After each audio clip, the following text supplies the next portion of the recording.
Olá, meus amigos! Sejam todos muito bem-vindos a mais um vídeo no nosso canal da Física Completa. No vídeo de hoje nós iremos falar sobre cinemática escalar, velocidade escalar média. Mas antes de nós prosseguir, moçadinha, não esqueça aí de dar o seu like, de compartilhar e comentar o nosso vídeo. O seu comentário é de suma importância para nós. Então, vamos lá! Bem, meus amigos, antes de nós falarmos sobre velocidade escalar média, vamos falar sobre grandeza física.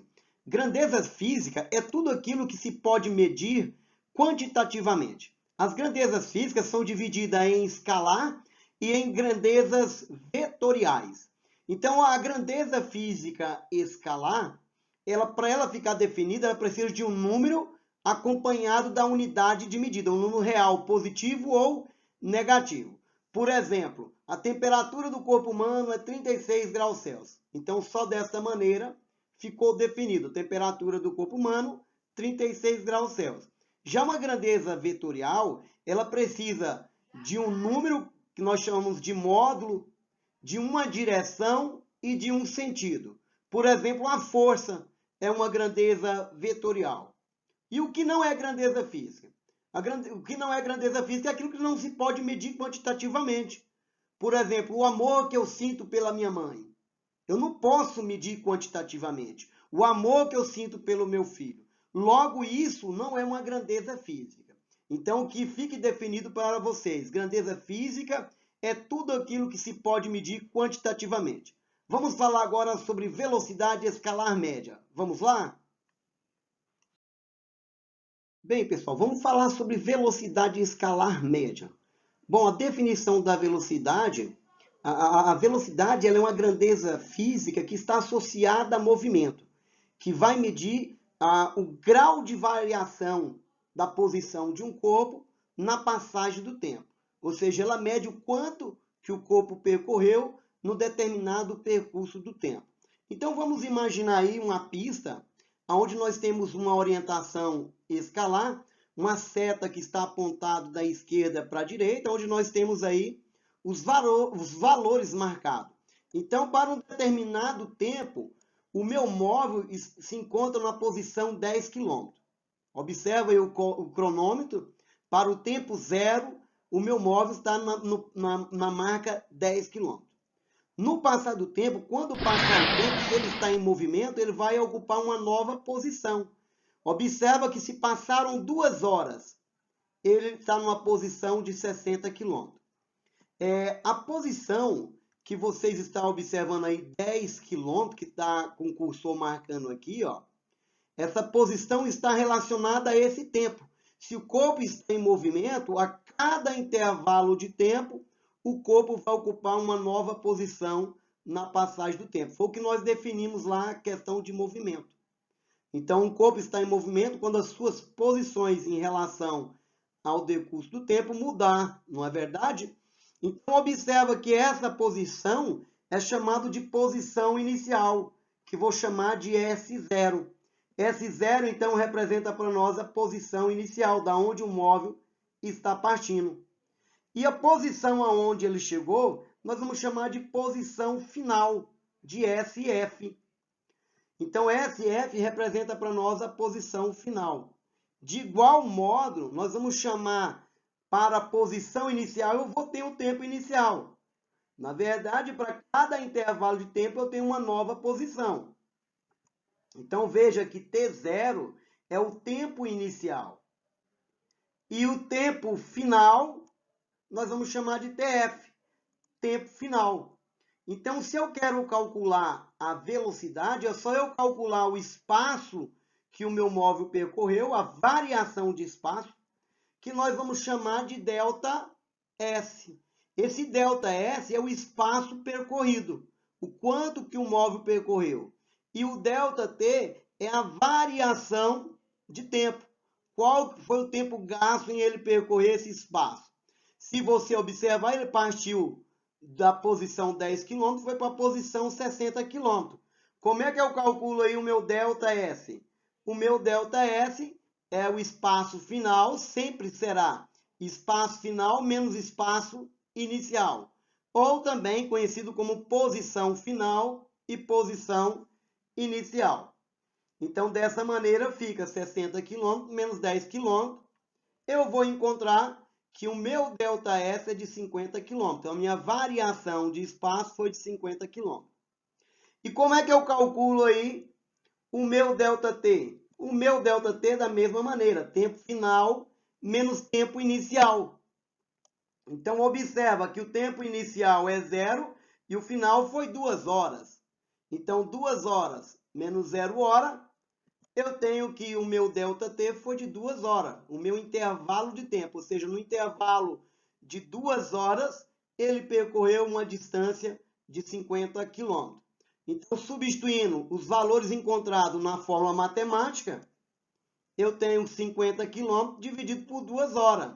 Se você observar 50 por 2, nós encontraremos aí que a velocidade média é de 25 km por hora. Então, observa uma nova grandeza física aparecendo aí, não é?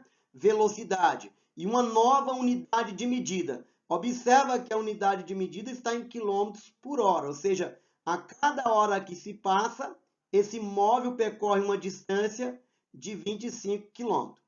Então, vamos avançar um pouco o nosso curso aí. Vamos lá? Bem, pessoal, vamos para a classificação do movimento, então. Vamos classificar o movimento em progressivo e retrógrado. Vamos entender, então, o movimento progressivo. Vamos lá? Então, observa, temos aí uma pista onde nós vamos colocar um veículo. Então, observa que nós temos uma trajetória orientada da esquerda para a direita. Observa que da esquerda para a direita, eu tenho aí um marco 10, 20, 30, 40, 50. Se você observar, quando nós colocamos um veículo percorrendo no mesmo sentido da trajetória que foi orientada, as posições do móvel vai aumentar na passagem do tempo. Então, isso quer dizer que no movimento progressivo, a posição do móvel aumenta no decurso do tempo. Isso que caracteriza o movimento ser progressivo. E no movimento progressivo, uma observação: a velocidade é positiva. Então, a velocidade positiva quer dizer que o movimento é progressivo. Não se esqueça isso, pequeno gafanhoto. Vamos entender agora o movimento retrógrado. O movimento retrógrado é o oposto do movimento progressivo. Vamos entender então? Bem, pessoal, então vamos falar sobre o movimento retrógrado. No movimento retrógrado, as posições do móvel vai decrescer na passagem do tempo. Observe aí que nós temos uma trajetória que está orientada da esquerda para a direita, e o móvel ele vai percorrer o sentido oposto da trajetória que foi orientada. E observe também que as posições do móvel estão o quê? Decrescendo, ou seja, de acordo com que o tempo passa, as posições do móvel diminuem. Então, ele passou de uma posição 60 km, foi para uma posição 10 km. O que aconteceu com a posição do móvel? Diminuiu, decresceu. Para caracterizar um movimento retrógrado, a velocidade ela é negativa. Então, se você deparar com uma velocidade negativa, simplesmente está dizendo para você que o movimento do móvel é retrógrado. Não esqueça disso. Velocidade negativa, movimento retrógrado. E no movimento retrógrado, as posições decrescem na passagem do tempo. Vamos avançar um pouquinho mais? Vamos lá? Bem, pessoal, o quilômetros por hora não faz parte do sistema internacional. No sistema internacional, a unidade de medida de velocidade é o metro por segundo. Por isso que há necessidade de nós fazermos essa conversão de quilômetros por hora para metro por segundo. Porque se o exercício falar que as unidades têm que estar no sistema internacional, eu vou ter que fazer essa conversão. Então, vamos entender. Vamos pegar aí os 108 km por hora e converter para metro por segundo. Então, veja aí que eu tenho 1 km por hora. O K é um prefixo do sistema internacional, que o nome dele é quilo, por isso que eu leio quilômetro, né? E o valor representativo dele é o 1000. Sabendo disso e conhecendo que 1 hora corresponde a 3.600 segundos, vou substituir os valores numéricos, então. 1000, que é o K. Observa que apareceu já o metro e apareceu o segundo, do jeito que eu quero lá embaixo. Ó. Metros por segundo. 108 vezes 1000 dá 108.000 metros, dividido por 3.600 segundos. 108.000 dividindo por 3.600, eu vou encontrar 30. Observa, então, que eu converti os 108 km por hora, corresponde a 30 metros por segundo. Ó. Ou seja, desta maneira eu fiz a minha conversão. Daqui a pouco eu vou mostrar para você um esqueminha prático para facilitar a sua vida no dia a dia no nosso curso de mecânica. Vamos avançar então agora, aprender a converter de metros por segundo para quilômetros por hora. Vamos lá? Bem, pessoal, então vamos aprender agora a converter metros por segundo em quilômetros por hora. Então, seja 20 metros por segundo, como vocês bem observam aqui, eu quero que apareça em cima o K metros, né, o quilômetro, né, e embaixo eu quero que apareça a hora, o H. Então, para isso, eu tenho que colocar o K aqui. Só que quando eu coloco o K aqui, eu tenho que colocar ele embaixo também, para não alterar o meu número. Não é verdade? Tudo que eu faço em cima, eu tenho que fazer embaixo. Embaixo, eu quero que apareça a hora. Então, se eu colocar o H aqui embaixo, o H tem que aparecer em cima. É isso que nós iremos fazer. Ó. Professor, mas aí não resolveu o problema. Resolveu sim, pequeno gafanhoto. É só você observar. O K vale quanto? Não é 1000? Então, nós vamos substituir. O H não é uma hora não é 3.600 segundos, então fica dessa maneira.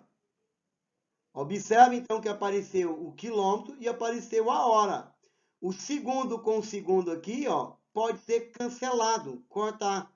3.600, se eu dividir por 1000, eu vou encontrar 3,6. 20 que multiplica 3,6. Observe, então, que o quilômetros por hora já apareceu. O que nós iremos fazer agora? É só multiplicar esses dois números.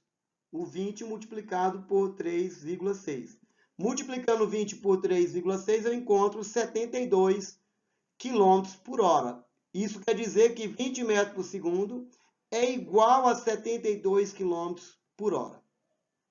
Professor, mas é complicado demais. Calma, pequeno gafanhoto, que nós temos uma solução. Nós vamos mostrar uma regrinha básica para vocês. Se você souber utilizar, dará sempre certo. Você não precisa preocupar com isso, de ter esse conhecimento matemático aí, né? Aqui nós só estávamos demonstrando para vocês. Então, observa que para eu transformar de metro por segundo em quilômetro por hora, eu multipliquei por quanto? Por 3,6. Caso contrário, se eu estou em quilômetros por hora, eu quero converter para metro por segundo, eu vou dividir por 3,6.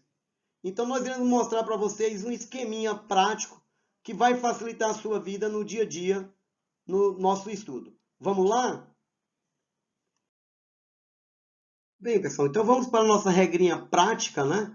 Para a conversão de metros por segundo para quilômetros por hora, de quilômetros por hora para metro por segundo. Então, vamos lá. Se eu quero converter metro por segundo para quilômetros por hora, não é verdade?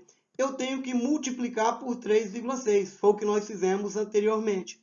E se eu quero converter de quilômetros por hora para metro por segundo, eu vou dividir por 3,6. Então, essa é uma regrinha prática. Se você utilizar, vai facilitar a sua vida no dia a dia. Então, com isso, nós fechamos essa parte de velocidade escalar média. Espero ter ajudado vocês. Mas antes de ir embora, não esqueça de dar o seu like, de compartilhar e comentar o nosso vídeo. O seu comentário é de suma importância para nós. Mas não vá embora, que nós temos um recadinho para você. Vamos lá? Uma frase de Augusto Cury: quem triunfa sem risco, sobe no pódio sem glória. E até o próximo vídeo no nosso canal da Física Completa. Até mais!